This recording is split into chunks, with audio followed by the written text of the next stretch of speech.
Good morning, सुप्रभात। आज हम हमारे राष्ट्रीय राजधानी क्षेत्र दिल्ली के शिक्षा निदेशालय द्वारा भेजी गई 9वीं क्लास की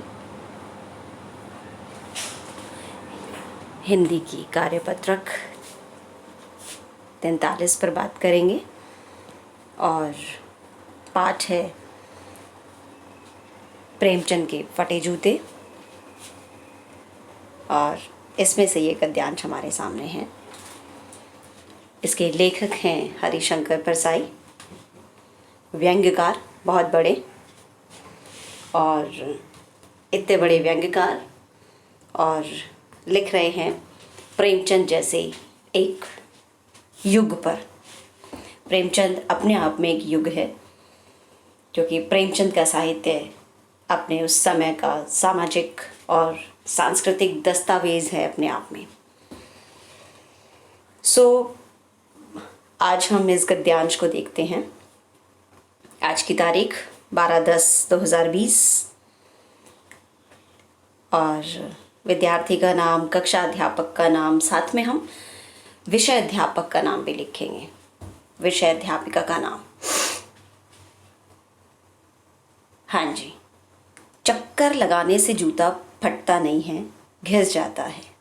इससे पहले वाली वर्कशीट में भी हमने इससे पहले वाला गद्यांश पढ़ा और वहाँ पर हमने समझा कि चक्कर लगाने से जूता फटता नहीं है, घिस जाता है। यहाँ पर हरिशंकर परसाई विचार कर रहे हैं कि आखिर जूता फटा कैसे। ये पिछली वर्कशीट में हम देख चुके हैं। तो अब ये कह रहे हैं चक्कर लगाने से जूता फटता नहीं है, घिस जाता है। कि अगर हम चक्कर लगाएंगे तो जूता जो है वो फटेगा नहीं, वो नीचे से तली से घिस जाएगा। कुंभन दास का जूता भी, कुंभन दास बहुत बड़े कवि रहे हैं, अष्टछाप के कवियों में हैं कुंभन दास का नाम। और वो बहुत बड़े संत थे और उन्हें ना सम्मान से ना पैसे से किसी चीज़ से कोई मतलब नहीं था। तो एक बार फतेहपुर सीकरी अकबर ने बुलाया था उन्हें और तब वो गए थे और तब कुंभन दास जी ने ये कहा था कि कुंभन दास का जूता भी फतेहपुर सीकरी आने जाने में घिस गया था। उसे बड़ा पछतावा हुआ। उसने कहा, आवत जात पन्हैया घिस गई, बिसर गयो हरि नाम। कि मैं वहाँ फतेहपुर सीकरी आने जाने में मेरी पन्हैया घिस गई है, मेरे जूते घिस गए हैं और भगवान का नाम लेना भी मैं बिसर गया हूँ, भूल गया हूँ। और ऐसे बुला कर देने वालों के लिए कहा था, जिनके देखे दुख उपजत है तिनको करबो परे सलाम। कि जिनको देखने मात्र से ही दुख उपजता है तो उसे तो दूर से ही सलाम करना चाहिए। तो ये कुंभन दास का उदाहरण लिया यहाँ पर हरिशंकर परसाई ने कि किस तरह से ऑथेंटिक बताया कि जूता फटता नहीं है, चलने से, चक्कर लगाने से घिस जाता है। ये वाला उन्होंने सोचा कि ये तो हो ही नहीं सकता कि चलने से जूता घिस गया हो, ये कैंसिल कर दिया इन्होंने। आगे, जूता घिसता है, फटता नहीं है। तुम्हारा जूता कैसे फट गया? मुझे लगता है तुम किसी सख्त चीज़ को ठोकर मारते रहे हो, और जो चीज़ ठोकर मारते रहे हो, कोई चीज़ जो परत पर परत सदियों से जम गई है। और वो चीज़ कौन सी है? जो परत जिसकी जमती चली गई है सदियों से, जो हमारी रूढ़ियाँ कह सकते हैं, अंधविश्वास कह सकते हैं, तो बहुत सारे ऐसे रिवाज कह सकते हैं जो आज के समय में या उस समय में एक तरह से सबके लिए जंजीर बन गए थे। यहाँ पर हरिशंकर परसाई का कहने का ये मतलब है, क्योंकि व्यंग्यकार हैं, उसे शायद तुमने ठोकर मार मार कर अपना जूता फाड़ लिया।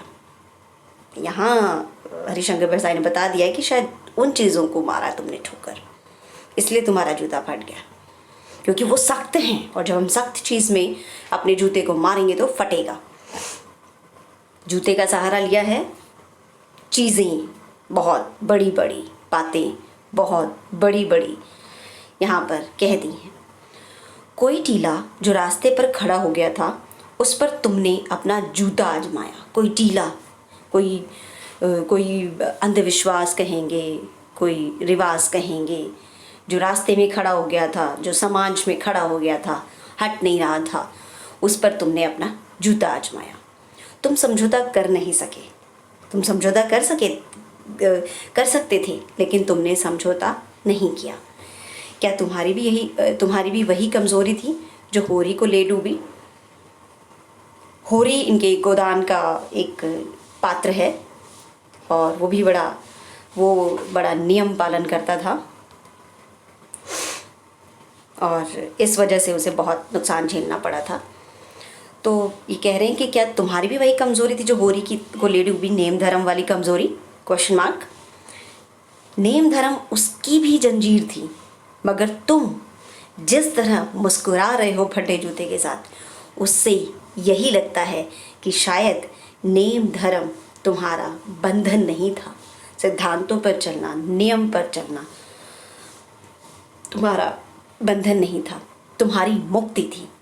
तुम उसमें उन बंधनों से मुक्त फील करते थे कि जितनी तरह की ये समस्याएं हैं, अगर तुम उनकी तरफ इशारा करोगे, उनको ठोकर मारोगे, तो वो दूर होने के कगार पर पहुंचेंगी और इससे तुम्हें मुक्ति मिलेगी। तुम्हें लगेगा कि मैं समाज के लिए कुछ बहुत अच्छा कर रहा हूँ।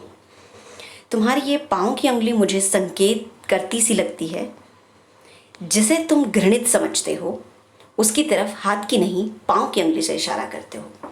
यहाँ पर हरिशंकर परसाई कहते हैं, तुम्हारी जो ये उंगली निकली हुई है पैर की, ये इशारा कर रही हैं कि जिसको तुम घृणित समझते हो, जिस तरह की चीज़ों को या जिन समस्याओं को तुम घृणा के योग्य समझते हो, उसकी तरफ तुम हाथ से इशारा नहीं करना चाहते, उसकी तरफ पाँव की उंगली से इशारा करते हो। तो ये हमारा आज का पैरा गद्यांश और बहुत इंटरेस्टिंग है ये चैप्टर, अपने आप में व्यंग्यकार हरिशंकर परसाई का और एक दूसरे युग के नाम प्रेमचंद के फटे जूते। उपर्युक्त पठित गद्यांश के आधार पर प्रश्नों के उत्तर दें। पहला प्रश्न, फतेहपुर सीकरी आने जाने में किसका जूता घिस गया था? ये आप लिख सकते हो। कुंभनदास, प्रेमचंद का नहीं, कुंभनदास। किस चीज़ पर जूते से ठोकर मारने के कारण प्रेमचंद का जूता फट गया था? टीले जैसी बहुत बड़ी बड़ी समस्याओं पर। और कौन सी चीज़ें थीं जो सदियों से परत दर परत जमकर समाज में टीले के रूप में निर्मित हो गए? आप कह सकते हो बहुत सारी समस्याएं थी, जिसमें अनमेल विवाह हो गया और सती प्रथा हो गया और भी बहुत सारी चीज़ें, छुआछूत हो गया, बहुत सारे और तरह की चीज़ें इसमें आ जाएंगी जो समस्याएं हैं। क्या आपको आज भी समाज में कुछ बुराइयां दिखाई देती हैं? कुछ बुराइयों के बारे में बताइए। तो ये आप खुद लिखोगे कि आपको लगता है कि समाज में आज भी बहुत बुराई हैं। ये आप अपना मौलिक विचार प्रेजेंट करोगे और उन बुराइयों के बारे में बताना भी है कौन कौन सी बुराइयां हैं। लेखक के अनुसार प्रेमचंद किसकी तरफ पैर की उंगली से इशारा करते थे? लेखक हरिशंकर परसाई के अनुसार प्रेमचंद जो चीज़ें, जो समस्याएं घृणा के योग्य हैं, उनकी तरफ पैर से इशारा करते थे। ये हमारी आज की कार्यपत्रक 43 और आशा करती हूँ आपको बहुत अच्छे से समझ में आ गई। व्यंग्यकार है और बहुत बड़ी बातों को प्रेजेंट कर दिया है व्यंग्यकार हरिशंकर परसाई ने। चलिए, धन्यवाद।